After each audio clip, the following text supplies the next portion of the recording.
Welcome. Grab a plate, pull up a chair. It is the O Wrestling Podcast. I am your host, CW. Thank you so much for listening. Make sure to hit that bell on YouTube and subscribe to the podcast on any and all podcasting platforms. That's right, we're everywhere.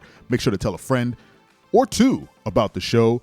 It's a 10-minute chill ride talking about wrestling talk. Today, we're talking about the Curse of Bray Wyatt. I know. The man is a constant topic of discussion, but I think in terms of professional wrestling, it's good to be on the minds and the tongues of the fandom, right?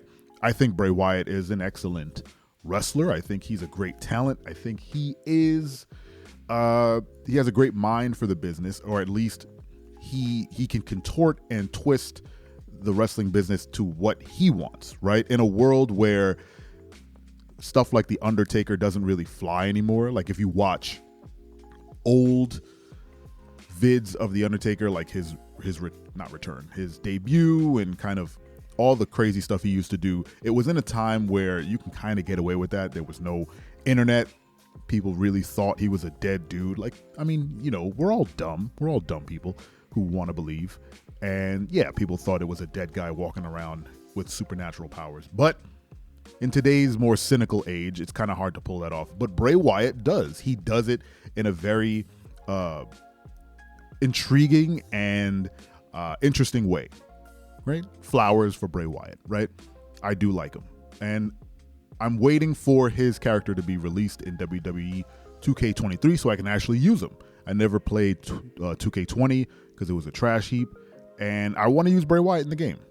He doesn't come out until July, I think, which stinks. He should have just been in the game.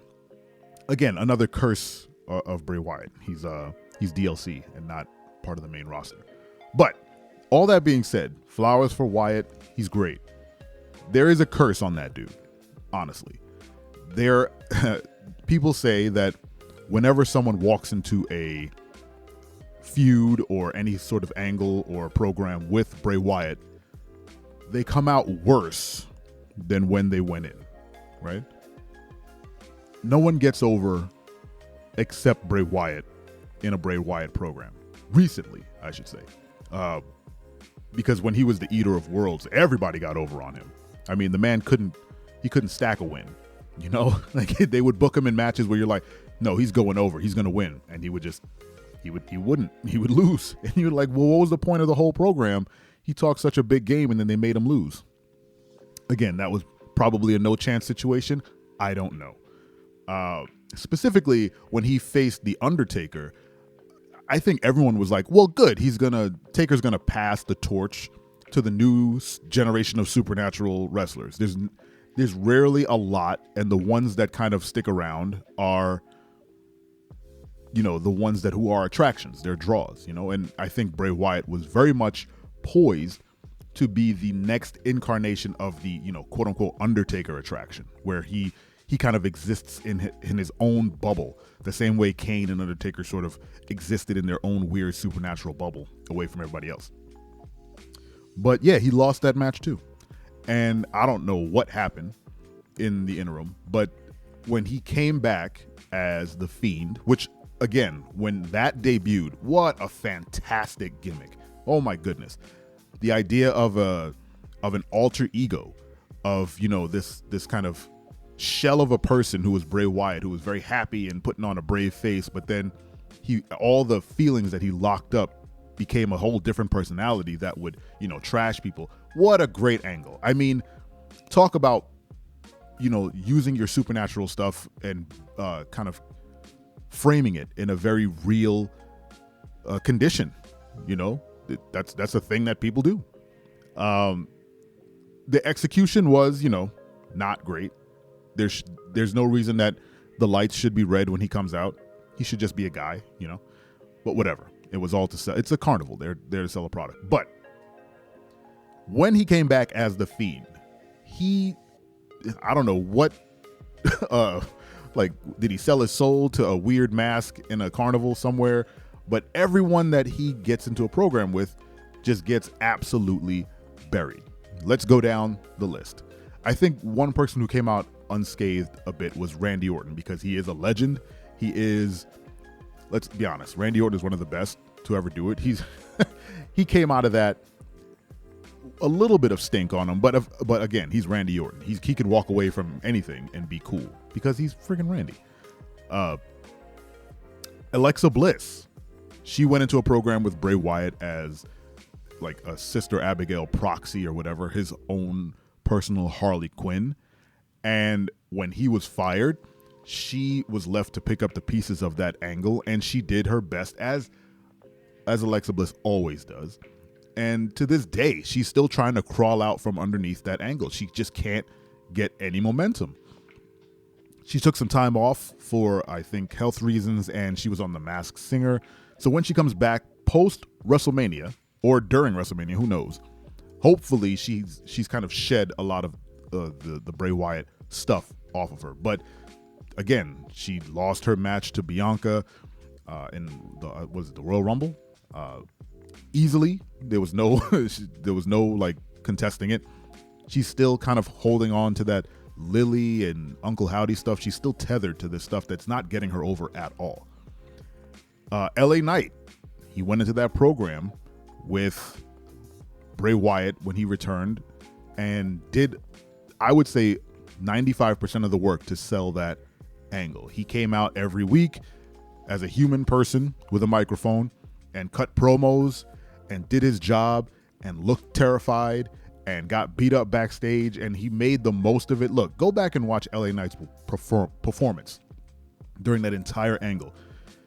He killed it. He did a fantastic job. The man deserves all the flowers. He's gonna be a crazy star in WWE if they just let him, right? And it seems like they are. They put him on weekly. He's becoming very much like Chad Gable, just a utility player who just gets matches every week, or at least they hand him a mic every week and say, go out and be you. Fantastic. He didn't come out very great after that match. He got buried by Bray. He took a poorly angled elbow drop from nobody. Came out the next week completely fine. Didn't acknowledge what happened at the pay-per-view. And now he's kind of floating, waiting for a match at WrestleMania. Who knows if he'll get one? I hope he does. But the curse continues with Bobby Lashley. Now Bray Wyatt is injured. Prior to that announcement, he was put in a program with Bobby Lashley. Bobby Lashley versus Bray Wyatt at WrestleMania. Whoever wins that Elimination Chamber match between Brock and Bobby, I'm taking them on at WrestleMania. Again, who knows why? There was no explanation as to why he targeted them. But now he's injured, and Bobby Lashley is floating again. He didn't even get to do the angle with Bray Wyatt, and he's already lost his spot at WrestleMania. How ridiculous is that? The curse has extended to people who's just mentioned an angle with Bray Wyatt. Now Bobby's on the outside looking in, waiting for a person to wrestle, an opponent for the biggest wrestling event of the year.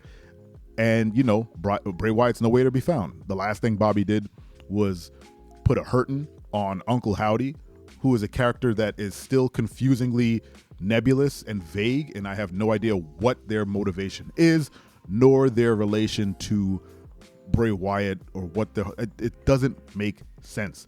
And the fact that he took, I think it was a spear from Bobby, and then he disappeared, and now Bobby is on social media bigging up a match that's not going to happen.